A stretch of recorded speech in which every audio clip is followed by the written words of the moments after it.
So he said, okay, come tomorrow to the masjid. The next morning he went to the Masjid Nabawi, and Imam Malik was sitting, and there were 1,000 people. He asked, where is that young boy who came from Makkah yesterday? So Imam Malik was not reciting hadith. One of his students was reading from the book, and Imam Malik only used to correct, because most of them were Africans and their Arabic was very poor, and they were making a lot of mistakes in the hadith, in recitation. He was making only corrections. And he was sitting. So he said, where is that young boy? So young boy of 13, Shafi'i, came and he sat down. He said, okay, please read from the book.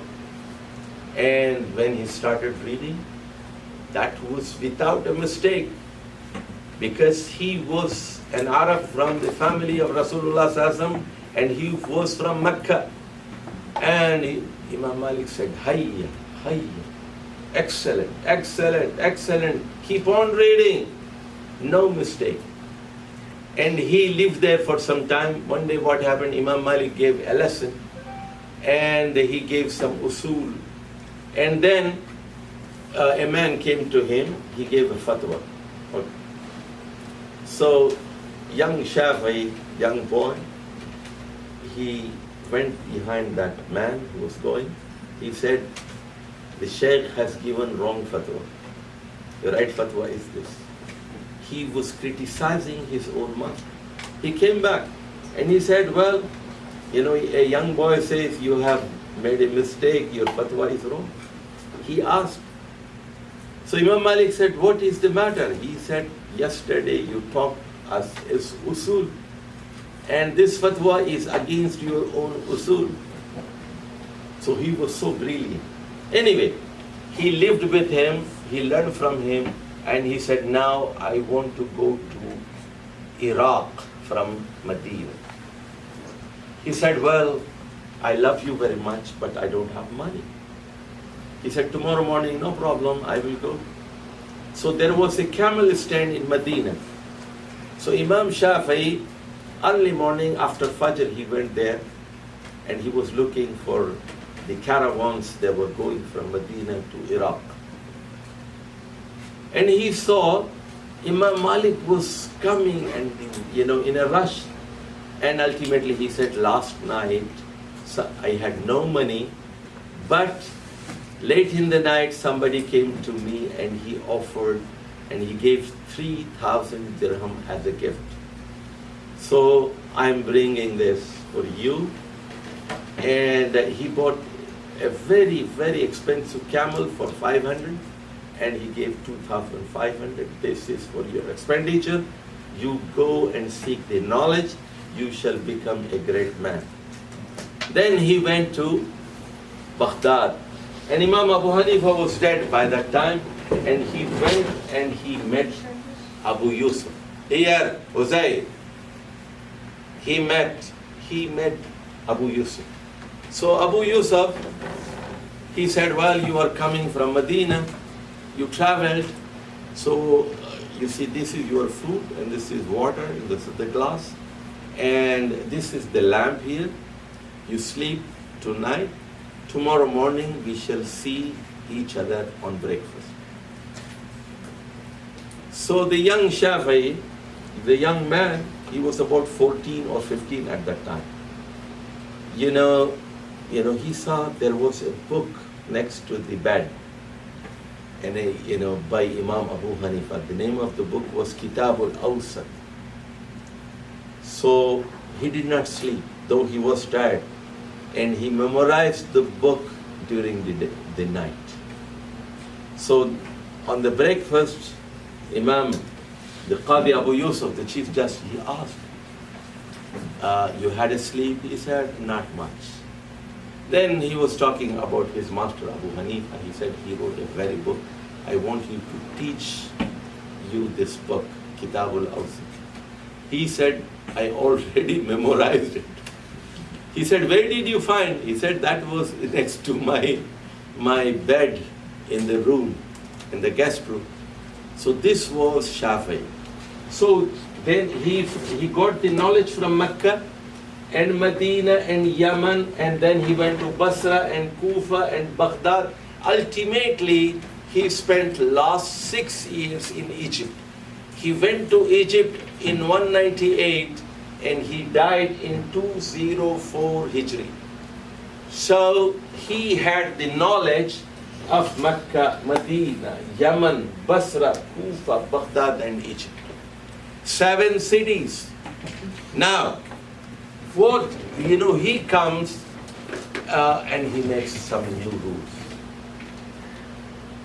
This is very important. You see, if you want to know the differences among these scholars, you must know Imam Shafi'i. A man who does not know about Imam Shafi'i, he will not be able to understand the differences. Now, look at the usul of Abu Hanifa. Everybody here, Imam Abu Hanifa says, first of all, I take Quran. Then if I don't find the answer in Quran, I go to the hadith reported by Ali and Ibn Mas'ud. If I don't find the answer in the hadith, I take the fatwa of Ali and Abdullah bin Mas'ud. And if I don't find the answer in the fatwa of the Sahaba, I go to the fatwa of Tabi'in. And if I don't find their answer, I go to my teachers, Hamad and Shabi and Ibrahim, and I find the answers. And if I don't find, I make the judgment on my own opinion. So first of all, Quran and the Kufi traditions and the Kufi fatwa, and then his own fatwa. This is the methodology of Abu Hanifa. Now, Imam Malik come to Medina. He says, I take Quran first, and then if I don't find the answer in Quran, I go to the ahadith reported by Aisha, Abu Huraira, Ibn Umar, and Jabir and Anas. And if I don't find the answer there, I go to the Tabi'in. And then I go to Tabi'in, my teachers. And then I use my opinion. Now, Imam Shafi'i comes, and he sets new rules. Write down everybody. Imam Shafi'i comes and he sets new rules. He says, number 1, I take Quran and I take ahadith from all cities. Not only from Mecca, not only from Medina and Kufa. These people, they take ahadith from only one city. I take ahadith from 7 cities. I take the ahadith of Mecca, ahadith of Medina, ahadith of Yemen, ahadith of Basra, Kufa, Baghdad and Egypt. And if a hadith contradicts with the fatwa of Sahabi, I take the hadith, I don't take the fatwa of Sahabi. If the hadith contradicts with the fatwa of a Tabi'i, if the hadith contradicts with the fatwa of this Tabi'i, or then I take the hadith, I don't take the fatwa of Sahabi and the fatwa of Tabi'i. These are the new rules set by Imam Shafi'i. What are they? You see, you have to understand, I don't take ahadith from only one city. I take ahadith from all cities, narrated by all Sahaba in different cities. Number 2, I don't take a fatwa of single Sahabi. I consider the fatwa of all Sahaba. And I do not depend on the fatwa of Tabi'in of one city, but I take into consideration the fatwa made by the Tabi'in of all cities. And if there is a consensus of Sahaba, I take it. If there is a consensus of Tabi'in, I take it.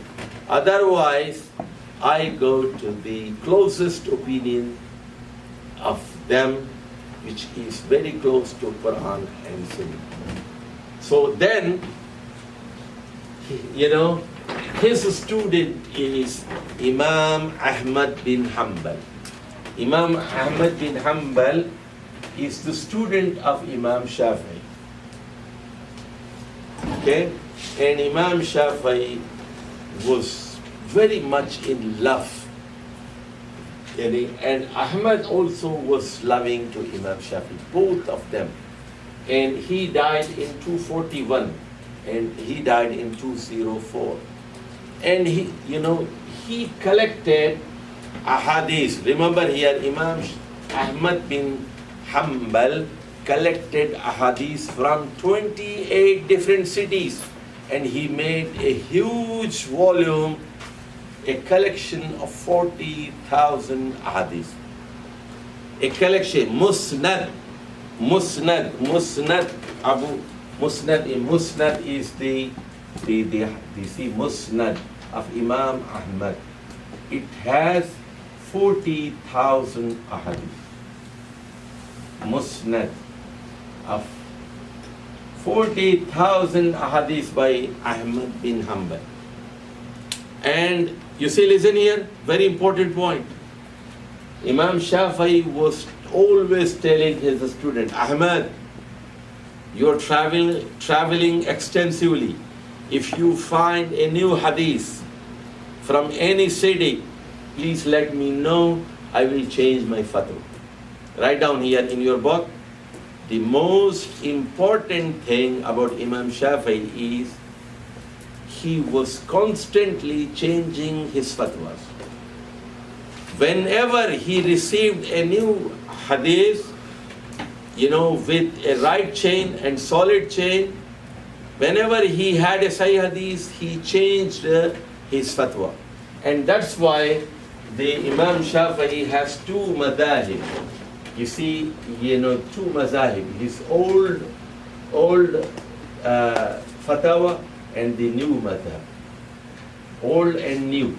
New means because he died in Egypt, so the new mazhab that he said in Egypt, that is considered more appropriate, more logical, more sound, because in which he contradicted himself from his old rulings.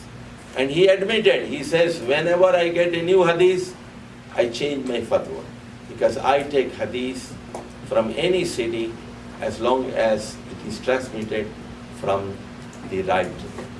Now, then comes the time of Imam Bukhari, Imam Muslim, Darimi, Ibn Majah, Abu Dawud, and Tirmidhi. All of them are the students of Imam Ahmad bin Hanbal. You see, Imam Ahmad bin Hanbal died in 241 and Bukhari died in 256. Darimi died in 255. Muslim died in 261. So they were contemporary and they are all students of Imam Ahmad bin Hanbal. Most of the muhaddithin, Bukhari, Muslim, Abi Dawud, Ibn Majah, Tirmidhi, they are direct students of Imam Ahmad bin Hanbal. Now, so you have to understand now how the Muslim scholars collected ahadith from different cities. Why? Because the Sahaba were in different cities and their students were in different cities. So you see, as I said here, go back again. This is Medina school, this is Basra school, this is Egypt, this is Syria, this is Yemen, this is Mecca, and this is Kufa. And there are other cities, 28 cities. Later on I will explain to you. But when this time came, around 200, we are talking about 250 to 300 Hijri. Now, this was a peak period when ahadith of all Sahaba were collected, when the ahadith of all Tabi'in and Fatawa were collected, and the compilation took place. So, this is how you have the traditions of Rasulullah sallallahu alaihi wasallam collected from different cities. Wassalamu alaikum wa rahmatullahi wa barakatuh. Now, if you have questions, please We go to Ibrahim first because he was the one to ask. What is the current ruling family in Saudi Arabia? They are from Banu Tamim. There was a tribe called Banu Tamim. They are, from that family. Okay. Muhammad al-Harishi. Now, for example, Imam al-Albani, in his book, because he has like a brief description of each Imam and what he said about the Sunnah, he says that Imam Ibn Hanbal is the best Imam to follow. Would you agree with that? Well, Imam Ahmad bin Hanbal, he has some advantages. Listen to me. Close the book. No need. I just want to read to you the part that he said. No need. Please remember, Imam Ahmad bin Hanbal is not an imam to set the rules. He is following Imam Shafi. But he has more knowledge of ahadith than Shafi. But the rules, who is making the rules? And who is faqih? Listen to me. It is said that Ahmad is not as big faqih as Shafi. But he is better, he's a bigger muhaddis. He's a bigger muhaddis. So we can say yes, the madhab of Imam Ahmad bin Hanbal is more updated, more because he has a lot of ahadith. But unfortunately, in the history, that madhab was almost disappeared. Then what happened? There was no following. It was only in the books. It was dead. Alhamdulillah, then Ibn Taymiyyah came after 300, 400 years ago, 400 years after him, in 700s. And his student, Imam Ibn Qayyim, that madhab had some following because of those two scholars, Ibn Taymiyyah and Ibn Qayyim. Then what happened? Still, their followers were not more than 2% in the entire world. Then what happened? When, as he said, Ibrahim, the Saudi family came into power about 200 years ago. And they said the official religion of our state shall be the madhab of Imam Ahmad bin Hanbal. So that gave a boost to that madhab. So basically, Hanbali madhab, it is the doctrine of Imam Shafi. The fundamental things are followed, Shafi, but they have more ahadith, they're more updated because the input of Bukhari and Muslim and Darmi and Ibn Majah, Abu Dawud and Tirmidhi, all of it is there in that madhab. Yes. One more question. What about, like, for example, Salaf and Salaf that don't follow a specific Imam? Yes, of course, they were following the Quran. This is what Salaf means. Who is Salaf? This is what Imam Shafi'i is the first Salafi. Imam Shafi'i is the first Salafi. He said, don't follow one city. Follow the Sunnah of Rasulullah Sallallahu Alaihi Wasallam. The first Salafi is Imam Shafi'i and the second Salafi is Imam Ahmad bin Hanbal. That's why I'm saying the one who said we should follow Quran and Sunnah instead of following the scholars of different cities, Abu Hanifa or Malik, that is Shafi'i. That is Shafi'i. That's why I consider him to be the first man to collect all the ahadith from 7 cities, and later on Ahmad collected from 28, and later on they collected from all of those cities. Okay. So Sister. other than these 4 major school of thoughts and the 2 by Ibn Qayyim and Ibn Taymiyyah, are there any other madhahib being followed? Yes, that's what I'm trying to speak. In Basra, you see, this is the number 1, Imam Malik. Okay? Number 2, Abu Hanifa. Okay?